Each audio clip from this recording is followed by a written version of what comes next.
Assalamualaikum warahmatullahi wabarakatuh. Kami dari kelompok 14 akan mempresentasikan hasil diskusi kami yang berjudul Langkah-langkah pendekatan holistik dalam ilmu pengetahuan berbasis Islam. Untuk materi yang pertama, saya Putra Osabeta dengan NIM 20207026 akan mempresentasikan yaitu A. Sejarah singkat pendekatan holistik atau whole language. Pendekatan holistik jarang digunakan Indonesia karena jarang didengarkan. Pendekatan holistik dahulunya bukanlah sebuah pendekatan melainkan sebuah sistem. Sebuah sistem yang mengatur segala aspek kehidupan mulai dari kedokteran, antropologi, sosiologi, ekonomi, dan lain sebagainya. Sistem holistik ada sebuah aturan dasar, yakni kelengkapan dipandang sebagai sesuatu yang utuh dan tidak berdasarkan dari sesuatu yang bercerai-berai. Pendekatan holistik dirintis pada tahun 1960-an, kemudian mengalami kemajuan pada tahun 1970-an yang lebih dikenal dengan 3R, yaitu Relationship, Responsible, dan Reference. Selanjutnya adalah hal-hal yang perlu diperhatikan dalam mengembangkan pendekatan holistik. Yang pertama adalah menggunakan pendekatan transformatif, yang kedua prosedur pembelajaran fleksibel, yang ketiga pemecahan masalah melalui lintas disiplin ilmu, yang keempat bermakna dan melibatkan komunitas.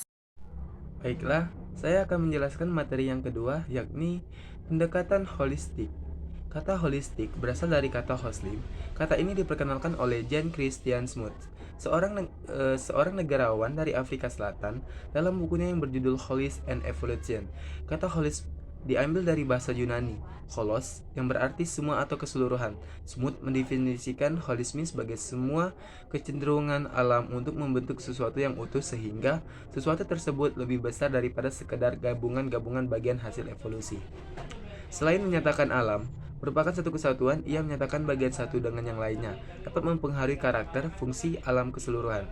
Megawangi di tahun 2005 mengungkapkan pengertian holistik dalam sudut pandang pendidikan. Menurutnya, pendidikan holistik yaitu yang mengembangkan potensi anak secara fisik, sifat, sosial, kreativitas, spiritual, dan intelektual. Pendidikan holistik kemudian sering digunakan pada model pendidikan yang lain, mempunyai pandangan demokratis dan humanistik dalam pendidikan atau disebut dengan pendidikan demokratis dan pendidikan humanistik. Hal ini dikaitkan dengan sikap belajar siswa.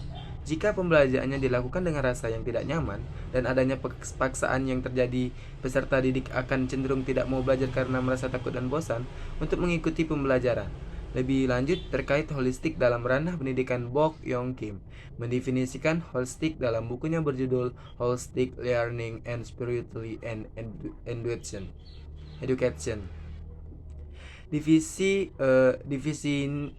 di atas menjelaskan bahwa teori holistik merupakan sebuah sistem yang berfokus pada situasi belajar mengajar secara keseluruhan. Tercapainya pembelajaran dengan pendekatan holistik diharapkan peserta didik dapat mengeksplor dan mengembangkan potensi yang dimilikinya tanpa adanya tekanan dalam pembelajaran. Suasana nyaman dengan sendiri menghampiri peserta didik. Materi yang diajarkan pun akan dipahami, apalagi materi yang diajarkan secara sengaja dibawakan dengan adanya satu kesatuan agar tidak adanya materi yang tumpang tindih. Refleksi materi yang diajarkan akan dapat diaplikasikan di lingkungan masyarakat dengan baik.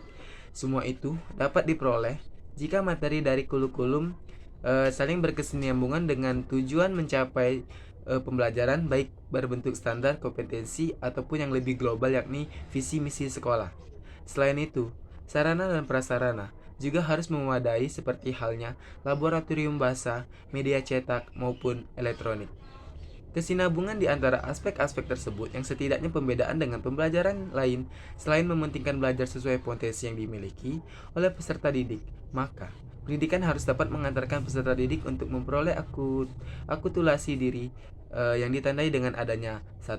Kesadaran, 2. Kejujuran, ketiga kebebasan atau kemandirian, dan yang keempat kepercayaan. Pendidikan holistik memperhatikan kebutuhan dan potensi yang dimiliki peserta didik baik dalam aspek intelektual, sifat tonal, fisik, kreatif, dan spiritual dalam pelaksanaan teori holistik. Memacu pada 3 prinsip yaitu connect adalah konsep introduksi yang berasal dari filosofi Holmes. Dari keterangan tersebut, pembelajaran dengan menggunakan pendekatan holistik tentu jangan sampai memisahkan materi ajar satu dengan materi ajar yang lainnya, karena semua materi ajar antara satu dengan yang lainnya masih berkaitan. Adanya keterkaitan tersebut sifat dari wholeness keseluruhan. Yang dimaksud yakni yang tidak parsial bukan sekadar penjumlahan dari setiap bagiannya.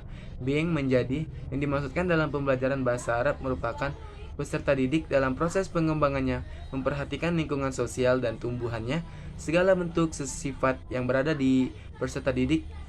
Peserta didik bukan hanya berkembang aspek pengetahuannya, namun sifat dan sosial dari peserta didik juga ada di dalam aspek being in.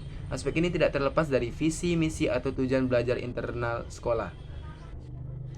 Mungkin itu saja materi dari saya. Pembelajaran holistik atau whole language. Ada 5 langkah dalam menerapkan strategi pembelajaran. Yang pertama, pencelupan atau immersion. Guru dapat menciptakan lingkungan yang memungkinkan pembelajar melaksanakan program-program celup dalam kegiatan pembelajaran mereka sehari-hari dengan menggunakan bahasa guru. Yang kedua, demonstrasi atau peragaan. Guru secara aktif terlibat dalam peragaan pemakaian bahasa sebagai sumber penggayaan dan data bagi pembelajar dalam memformulasikan bunyi-bunyi, struktur kalimat, mengembangkan makna, dan memperoleh berbagai variasi sosial dalam pemakaian bahasa.